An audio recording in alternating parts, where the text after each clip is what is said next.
Docteur Sarah Mensah descendit du 4x4 poussiéreux, ses bottes s'enfonçant dans la terre rouge de Kpangbassou. L'anthropologue franco-ivoirienne était venue documenter les traditions baoulées pour sa thèse, mais le village qui s'étendait devant elle semblait figé dans un silence anormal. « Professeur, vous êtes sûr de vouloir rester ici ?» demanda Conan, son guide local, en observant nerveusement les cases au toit de chaume. « Les anciens disent que ce village est... particulier. » Sarah ajusta ses lunettes et sourit.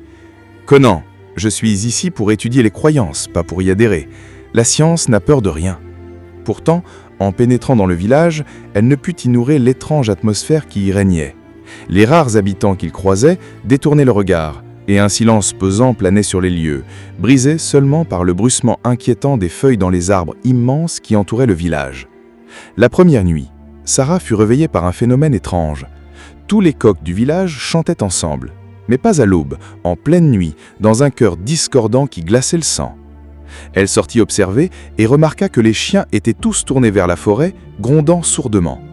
Au matin, elle découvrit des traces inexpliquées autour de sa case, des empreintes qui ressemblaient à des sabots fendus, mais de la taille d'un homme. Les villageois qui les virent détournèrent rapidement les yeux et se signèrent. « C'est rien, madame !» marmonna une vieille femme. « Juste les animaux de la forêt qui viennent boire !» Mais Sarah avait étudié l'anatomie animale. Ces traces ne correspondaient à aucune espèce connue de la région. Le chef Coassi les reçut sous l'arbre à palabres, un gigantesque fromager dont les racines semblaient pulser dans la terre. L'homme âgé observa Sarah avec une méfiance non dissimulée. « Madame la docteure, dit-il en français approximatif, pourquoi venir ici? Kpangbassou n'est pas un lieu pour les étrangers. Chef Coassi, je respecte vos traditions. Je veux simplement étudier vos coutumes ancestrales, particulièrement celles liées aux esprits de la brousse. » Le visage du chef se durcit. « Ne prononcez pas ces mots à la légère, fille de la ville.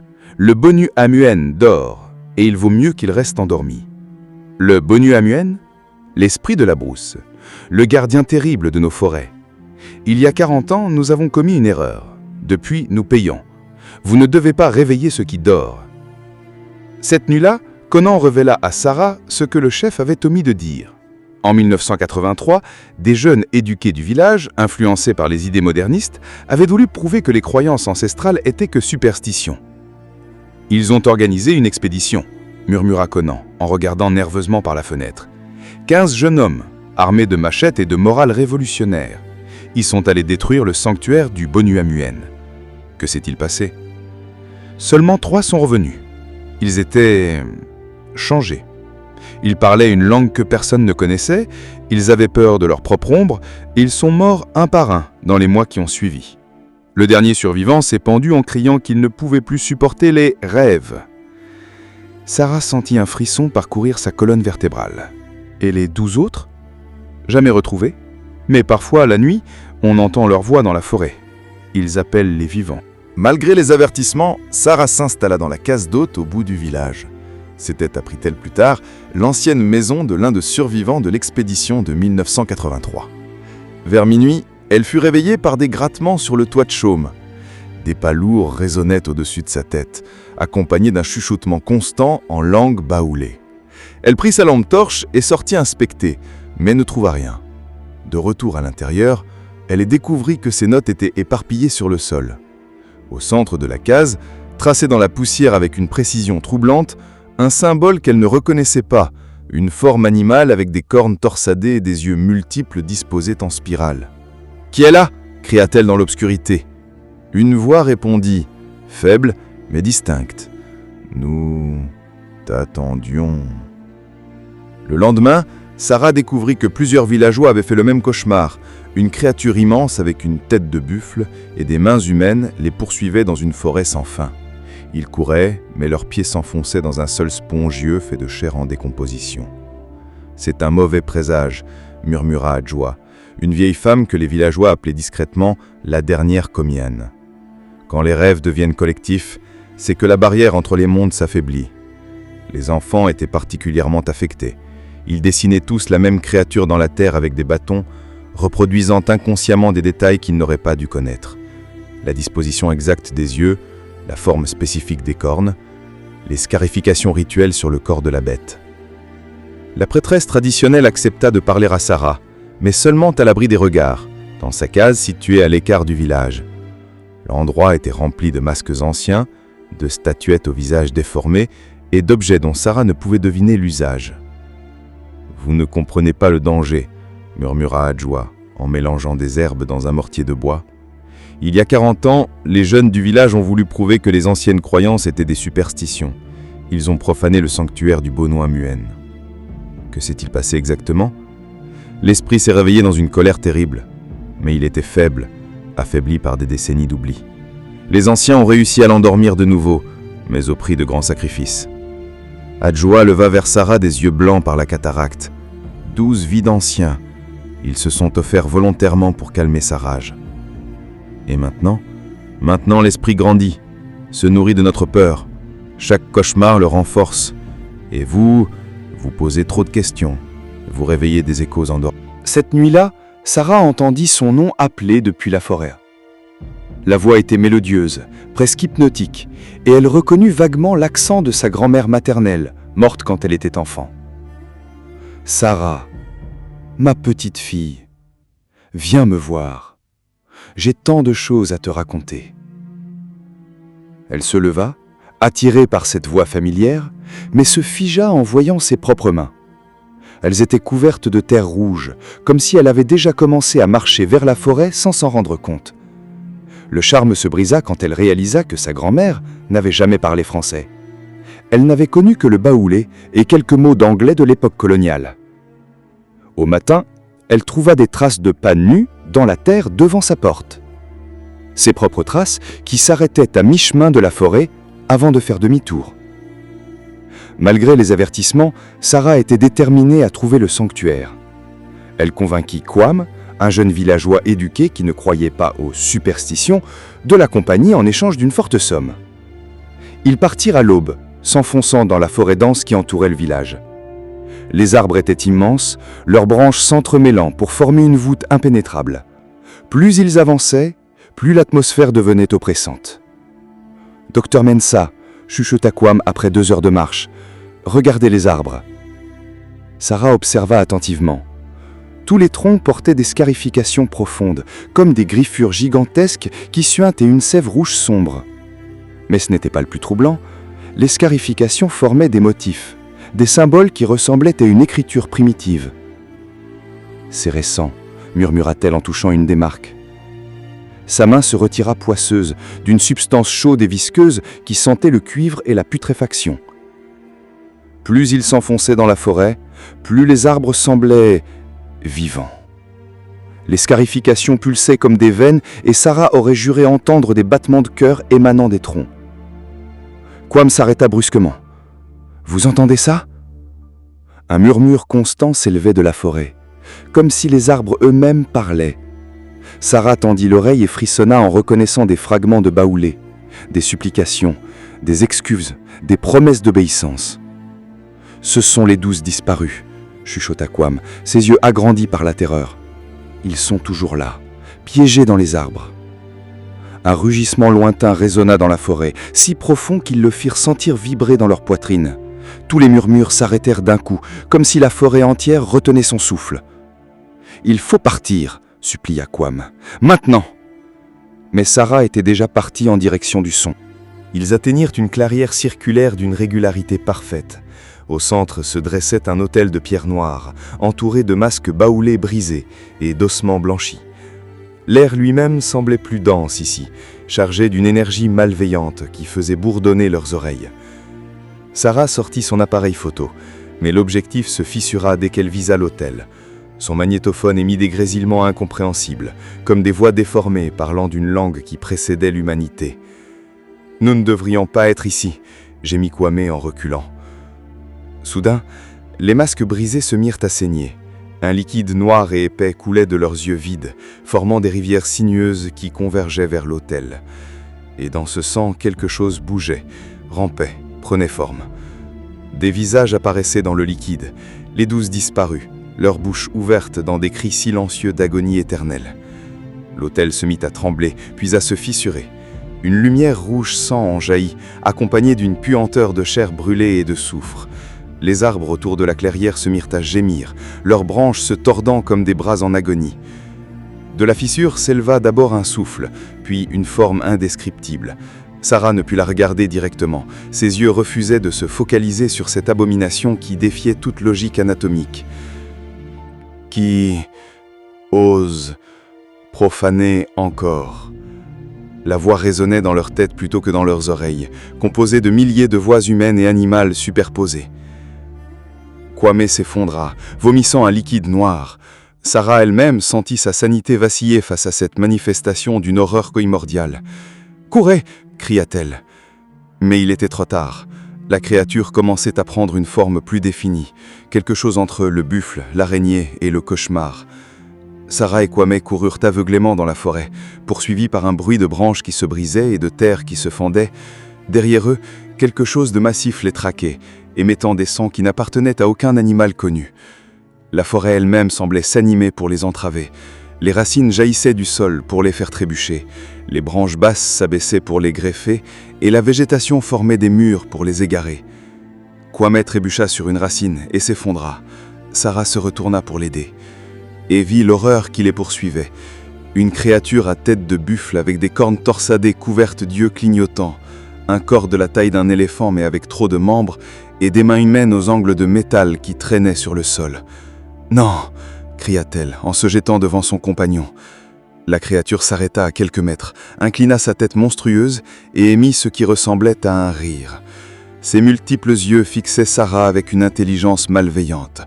« Tu portes l'odeur des anciens. » Intéressant. Le Bonuamoen s'approcha de Sarah et malgré sa terreur, elle ne put détourner les yeux de cette abomination fascinante. La créature parlait maintenant d'une voix plus claire, presque hypnotique. « Ils t'ont envoyé, n'est-ce pas? Les morts qui peuplent tes rêves? Ta grand-mère qui t'appelle chaque nuit ?» Sarah frissonna. Comment cette chose pouvait-elle connaître ses cauchemars? « Je ne sais pas de quoi vous parlez, » mentit-elle.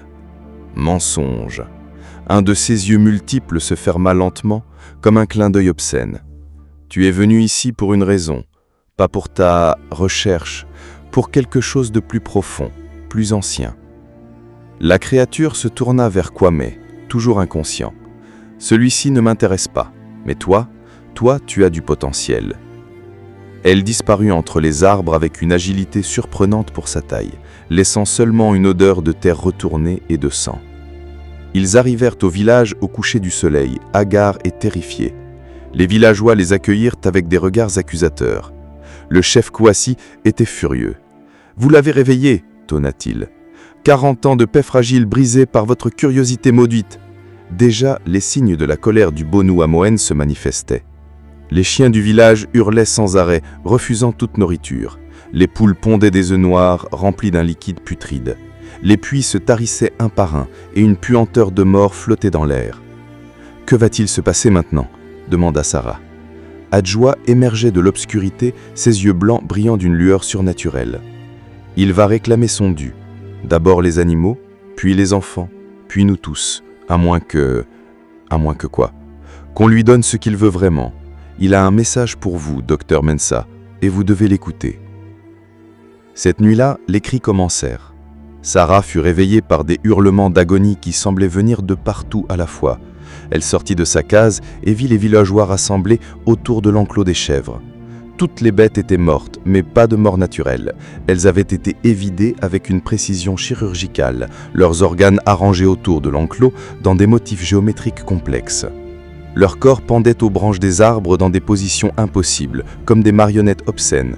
Et sur le sol, tracées dans le sang coagulé, des empreintes de mains humaines menaient vers la forêt. Mais ces mains avaient 6 doigts. « C'est un avertissement, » murmura le chef. « Il nous montre ce qui nous attend si nous ne coopérons pas. » Le lendemain matin, ils découvrirent le corps de Kwame près du puits du village. Son visage était figé dans une expression de terreur absolue, mais ses yeux avaient été remplacés par des kaoris, les anciens coquillages monnaie.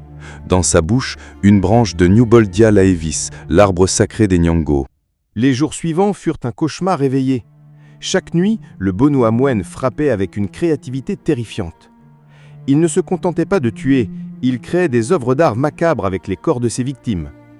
D'abord, les animaux domestiques, arrangés en spirale parfaite autour du village.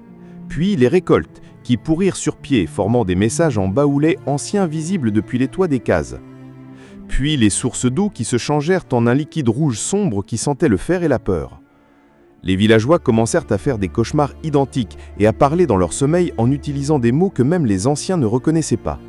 Certains se levaient la nuit et sculptaient dans la terre avec leurs ongles, créant des représentations détaillées de créatures que leurs yeux d'enfant n'auraient jamais dû voir. Sarah documentait tout, mais ses appareils dysfonctionnaient de façon de plus en plus dramatique. Ses photos ne montraient que des formes floues et menaçantes, et ses enregistrements étaient saturés de voix qui parlaient en baoulés anciens, promettant des horreurs inimaginables. Le Bonu Amwen ne se contentait plus de laisser des indices de sa présence. Il commençait à se manifester ouvertement, testant les limites de sa prison affaiblie. Les villageois rapportaient l'avoir vu au bord de la forêt, observant leurs activités avec ses yeux multiples. Il imitait parfaitement la voix des morts pour appeler les vivants dans l'obscurité, et ses imitations étaient si parfaites que même les membres de la famille s'y laissaient prendre. Sarah elle-même fut témoin de l'une de ces manifestations. En pleine nuit, elle entendit la voix de Kwame l'appeler depuis la forêt. « Docteur Mensah, venez, j'ai survécu. J'ai trouvé quelque chose d'important pour votre recherche. » Elle faillit sortir, attirée par cette voix familière, mais se ressaisit en remarquant que Kwame parlait avec l'accent parisien de son directeur de thèse. Le vrai Kwame n'avait jamais quitté la Côte d'Ivoire. Au matin, elle trouva des ossements humains arrangés en spirale autour de sa case et gravés dans le bois de sa porte avec une précision de bijoutier, le même symbole mystérieux qu'elle avait vu le premier soir. Plus troublant encore, Sarah commençait à ressentir une attraction morbide pour ces manifestations. Elle se surprenait à attendre avec impatience les apparitions nocturnes, à éprouver une fascination malsaine pour les œuvres sanglantes du Bonu Amwen. Ses rêves devenaient de plus en plus vifs. Elle se voyait marchant dans la forêt primordiale, accompagnée par la créature qui lui montrait des visions de l'histoire secrète du monde. Elle apprenait des choses qu'aucun livre n'avait jamais contenues, des vérités si terribles qu'elles changeaient la nature même de la réalité. Au réveil, elle se souvenait de fragments de ces révélations, la vraie origine de l'humanité, le rôle des esprits dans l'évolution de la conscience, les pactes oubliés qui maintenaient l'équilibre entre les mondes. Elle commençait à comprendre pourquoi les anciens gardiens avaient choisi de mourir plutôt que de laisser ces connaissances se répandre. Adjoua vint trouver Sarah avec une proposition désespérée. « Il faut accomplir l'ancien rituel, dit-elle. Mais nous n'avons plus de vrai Komian capable de le faire. Sauf... Sauf quoi? Vous. Vous avez un lien avec lui maintenant. Vous l'avez réveillé, vous pourriez être capable de le contrôler. Je ne suis pas une prêtresse, je suis anthropologue. Les esprits ne font pas de différence entre les diplômes. Vous avez du sang ivoirien, vous connaissez nos traditions mieux que beaucoup d'entre nous. Et surtout, Adjoua hésita. Il vous a épargné plusieurs fois. Il vous parle dans vos rêves. Cela signifie qu'il vous a choisi pour quelque chose. L'idée terrifiait Sarah, mais elle commençait à comprendre qu'elle était peut-être la seule à pouvoir arrêter le massacre. Chaque nuit, un villageois disparaissait ou mourait dans d'atroces circonstances, et la créature devenait de plus en plus audacieuse dans ses manifestations. Adjoua commença à enseigner à Sarah les rudiments du rituel de communication avec les esprits. Elle passait leur nuit dans la case de la vieille femme, entourée de masques anciens et d'objets sacrés, pendant que dehors résonnaient les rugissements du Bonu Amwen. Pour parler à un esprit de cette puissance, expliquait Adjoua en traçant des symboles sur le sol avec de la poudre d'os, il faut être prête à sacrifier une partie de soi. L'esprit prendra quelque chose en échange, un souvenir, une émotion, parfois plus. Sarah apprenait les chants ancestraux dans leur version la plus ancienne, celle qui précédait l'influence islamique et chrétienne. Elle mémorisait les gestes rituels, la signification des symboles, les noms secrets des esprits qui gouvernaient chaque aspect de la nature. Mais plus elle s'imprégna de cette connaissance, plus elle sentait quelque chose changer en elle. Ses rêves devenaient peuplés de visions de la forêt primordiale, d'un temps où les hommes n'étaient que des invités tolérés dans le domaine des esprits. Les changements chez Sarah devenaient visibles. Ses yeux prenaient parfois une teinte dorée inquiétante, surtout la nuit. Elle parlait de choses qu'elle n'aurait pas dû connaître. Des secrets de famille vieux de générations, des crimes oubliés, des peurs inavouées. Elle passait de plus en plus de temps à la lisière de la forêt. immobile pendant des heures, communiquant silencieusement avec quelque chose que les autres ne pouvaient voir. Les animaux sauvages venaient à elle sans crainte, et les plantes semblaient s'épanouir à son contact. « Elle devient l'une d'eux », murmuraient les villageois avec un mélange de terreur et d'espoir. Adjoa était partagée entre l'espoir et la terreur. « C'est peut-être notre seule chance », disait-elle. « Si elle peut devenir un pont entre notre monde et le leur. » Mais la nuit, Sarah entendait ses propres pensées humaines s'estomper, remplacées par la conscience collective de la forêt. Elle sentait la souffrance de chaque arbre abattu, la colère des sources polluées, la rage des animaux chassés sans respect. Dans l'une de ces transes induites par les herbes d'Adjoa, Sarah eut une vision terrifiante de l'origine du Bonu Amuen. Elle vit la forêt primordiale, vierge et sauvage, gardée par des esprits puissants qui existaient depuis avant l'apparition de la vie consciente sur Terre.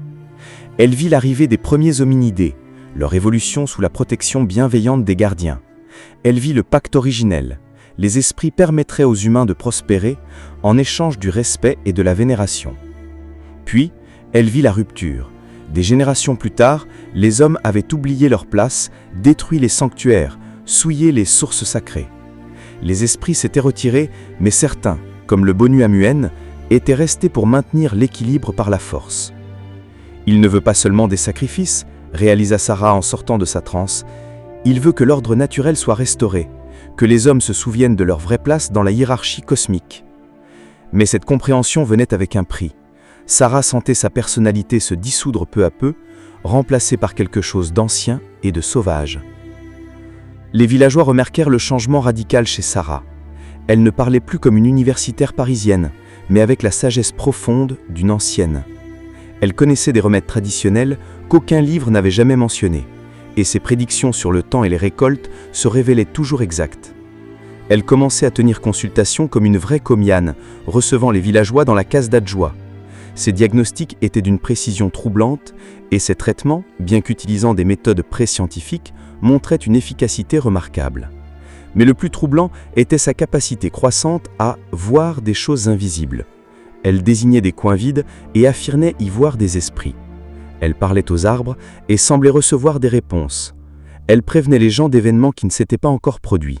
« L'ancienne Sarah meurt », confia-t-elle à Adjoa, « et quelque chose de nouveau naît par sa place, quelque chose qui pourra parler au Bonu Amuen d'égal à égal. » Par une nuit sans lune, Sarah marcha seule vers le sanctuaire. Elle ne ressentait plus de peur, seulement une étrange sérénité. Le Bonu Amuen l'attendait dans la clairière, mais il avait changé. Il paraissait moins monstrueux, plus majestueux. « Tu comprends maintenant ?» dit-il d'une voix qui résonnait directement dans son esprit transformé. « Tu vois ce que nous voyons, tu sens ce que nous sentons. »« Je vois, » répondit Sarah. « Mais il doit y avoir un autre moyen que la destruction totale. » Les hommes ont eu leur chance, ils ont choisi l'oubli, la profanation, l'arrogance. Ses yeux multiples clignotèrent en séquence, créant un motif hypnotique. Ils méritent d'être effacés. Alors rappelons-leur qu'ils sont vraiment, mais par l'enseignement, pas par la terreur. Le Bonu Amuen l'observa longuement, ses multiples regards semblant sonder les profondeurs de son âme transformée. « Tu accepterais de servir de pont, de porter notre message aux hommes, de devenir notre voix dans leur monde. » Sarah savait qu'accepter signifiait renoncer à sa vie humaine normale, devenir quelque chose entre les deux mondes. Mais elle pensait aux villageois, aux innocents qui périraient si le massacre continuait. « J'accepte. » Le pacte accepté, le Bonu Amuen initia Sarah à un rituel que même Adjoa n'avait jamais vu. La créature traça des symboles dans l'air avec ses griffes, et chaque geste laissait des traînées de lumière verte qui persistaient dans l'obscurité.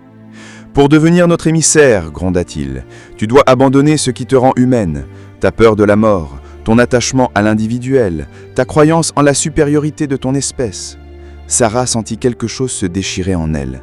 Ses souvenirs d'enfance à Paris s'estompèrent, remplacés par des images de la forêt primordiale. Son amour pour la recherche académique se transformait en une compréhension viscérale des cycles naturels. Le plus douloureux fut la perte de son ego. Elle cessa de se percevoir comme Sarah Mensa, pour devenir une extension de la conscience collective de la forêt. Ses pensées devinrent communes avec celles des arbres, des animaux, des esprits qui peuplaient chaque recoin de la nature. Quand le rituel s'acheva, elle n'était plus tout à fait humaine. Sarah retourna au village à l'aube, mais les villageois eurent du mal à la reconnaître. Ses cheveux avaient pris une teinte cuivrée, ses yeux brillaient d'un éclat non humain, et sa voix portait parfois les harmoniques de la forêt elle-même. Elle ne marchait plus de la même façon, ses pas étaient parfaitement silencieux, et les animaux du village la suivaient comme si elle était leur reine. Les plantes semblaient s'incliner sur son passage, et l'air autour d'elle vibrait d'une énergie visible. « Le Bonu Amuen a accepté un compromis », annonça-t-elle aux villageois rassemblés. « Mais vous devez changer vos habitudes, respecter les anciens interdits, renouer avec les traditions que vous avez abandonnées. » Sa voix portait une autorité qui ne souffrait aucune contradiction. Même le chef Coassi baissa la tête, en signe de soumission. Sarah devint la nouvelle commuante du village, mais d'un type différent. Elle enseignait aux villageois à voir la forêt non comme un ennemi à conquérir, mais comme un partenaire à respecter. Elle leur montra comment lire les signes de la nature, comment demander permission avant de prendre, comment redonner en échange. Le Bonu Amuen cessa ses attaques, mais sa présence restait palpable, rappelant constamment aux habitants qu'ils vivaient sous surveillance. Il était devenu une force de dissuasion vivante contre l'irrespect de la nature. Pourtant, Sarah payait le prix de son rôle. Ses souvenirs humains continuaient de s'estomper, remplacés par la mémoire collective de la forêt. Elle se souvenait d'événements vieux de 1000 ans, comme s'ils dataient d'hier, mais peinait à se rappeler le visage de ses parents. Elle ne pouvait plus manger de nourriture moderne, se nourrissant exclusivement de fruits sauvages et d'eau de source. Elle ne pouvait plus dormir dans un lit, préférant s'élonger directement sur la terre pour maintenir son lien avec les esprits telluriques. L'influence de Sarah et du Bonu Amuen s'étendit au-delà de Kpangbasu. D'autres villages vinrent demander conseil, alertés par des signes inquiétants dans leur propre forêt. Des entreprises d'exploitation forestière trouvèrent leurs machines inexplicablement en panne près des zones sacrées. Sarah se déplaçait de village en village, enseignant le respect de l'ancien pacte entre l'homme et la nature. Mais elle n'était plus la femme qui était arrivée à Kpangbasu. Sa transformation continuait, la rapprochant chaque jour davantage de la nature de ses protecteurs spirituels. Les autorités tentèrent d'intervenir, envoyant des représentants du gouvernement pour restaurer l'ordre. Mais ces émissaires étaient pris de malaise inexpliqué, de visions terrifiantes qui les faisaient fuir. Certains revenaient dans la capitale en parlant de forces surnaturelles et de zones d'exclusion nécessaires. La région autour de Kpangbasu devint officieusement une réserve spirituelle, où même les plus sceptiques préféraient ne pas s'aventurer.